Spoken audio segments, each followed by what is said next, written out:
So yeah, we hit 20,000 subscribers, and it's maybe a little bit uncharacteristic of me to put out a video like this, just talking about myself because I don't necessarily think it's what you guys come here for. But I wanted to talk, and I know there are at least a couple of you who want to listen. I think that everything that has led me up to this point is honestly nothing short of a miracle. So I just want to talk about how I ended up where I am and how grateful I am for you. Um, a few years ago, I was extremely depressed. I had a 350-page thesis book, which is now finished, but at the time was completely blank. COVID was in full force, and I only had one friend. And frankly, there just felt like too many loose ends to tie up at the time that ending it all felt easier than fixing my life. During COVID, the One Piece card game came out on July 22nd, 2022. I remember that very well because my girlfriend's birthday, and we're still together, is on July 24th. We met up on July 23rd, which was a Saturday, just to hang out a bit, have fun because we do live a little bit apart. And we saw on Twitter, as we were both doom scrolling together, that the One Piece card game came out the day before. So she insisted, because she's a big One Piece fan, I had never seen the series, um, that we should try buying packs. Um, like 1,000 chapters is a lot. I've never really felt obligated to get into One Piece at the time, but I mean now I'm fully caught up. But so I reluctantly followed her to a card shop, and miraculously they had stock, which was at the time very rare. And well, I was asking, gonna just get one pack each, and she asked the store clerk what the limit was. So yeah, we bought the limit, and the card that I got in the very first pack that I got was Momonosuke. What did I just spend my money on? But in those packs, we also got this, which looked way better than all the other cards because OP01 cards were not necessarily the best in terms of art. Um, and it's because we bought so many packs and we only got one card that I could clearly tell was very good. I was sitting there with however many cards we had in bulk, like, damn, where'd my money go? So I decided I would try to learn the rules because the original reason why I started playing the One Piece card game was because I realized that you couldn't get prize cards from packs. And in order to get the prize cards, well, I'd have to enter tournaments. Playing catch up isn't easy in any card game. The One Piece card game is still young, and there's still lots to learn for everyone, but you are competing against other people from other TCGs like Yu-Gi-Oh! Or Pokemon that have been playing the game for upwards of like 20 years for some people.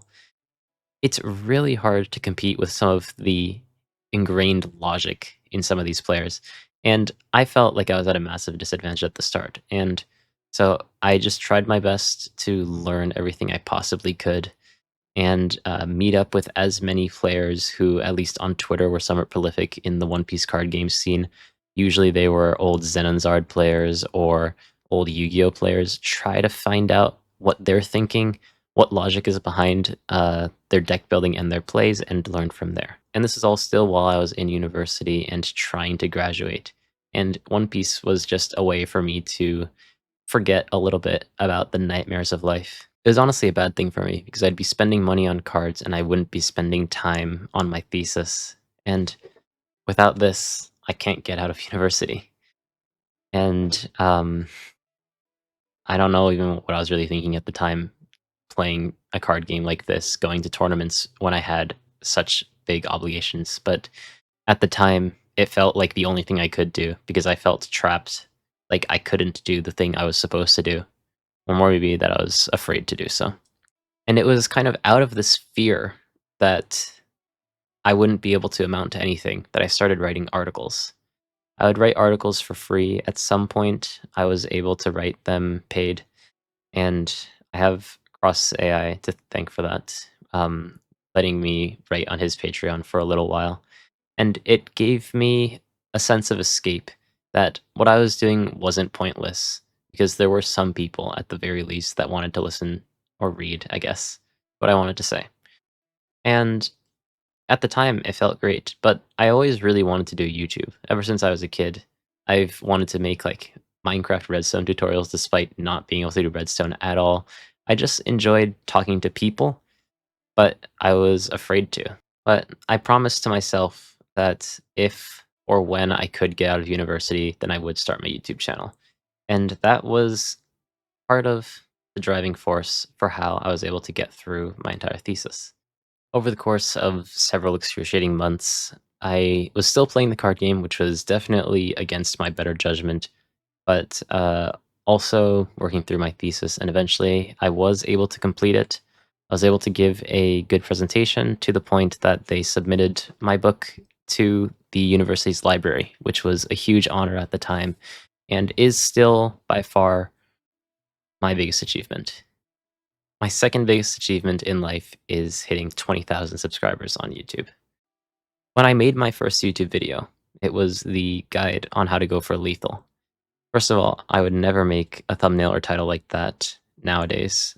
But at the time, I didn't really know what I was really planning to do on YouTube. And I was just trying to copy the template of things that I've seen work for other channels. But I know this isn't going to apply to everyone, but if you are an aspiring YouTuber, I think that the most important thing is to make something that you would want to watch. And after a certain point, I realized that that's what I wanted to do. I wasn't trying to copy Japanese YouTubers and bring the sort of content that I enjoyed in Japan to the West. I was just going to make what I wanted to see. People weren't making meta breakdowns, so I decided to do that, and that was some of my most successful content at the time.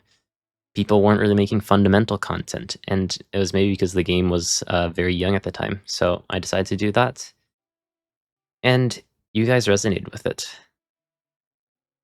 And to this day, I'm still surprised because I don't necessarily think I'm that great of a player.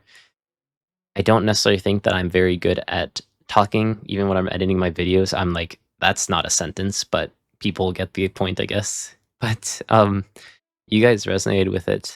And because I'm kind of more in the Japanese YouTube algorithm, I didn't know what constituted a large YouTuber in the English sense. I was thinking that maybe anywhere from 8 to 9,000 subscribers would be the goal, the limit for my channel.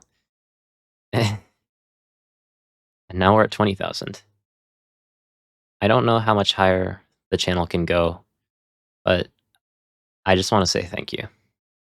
It's the least I can do, and you guys have changed my life, and you've brought me back from a very bad place.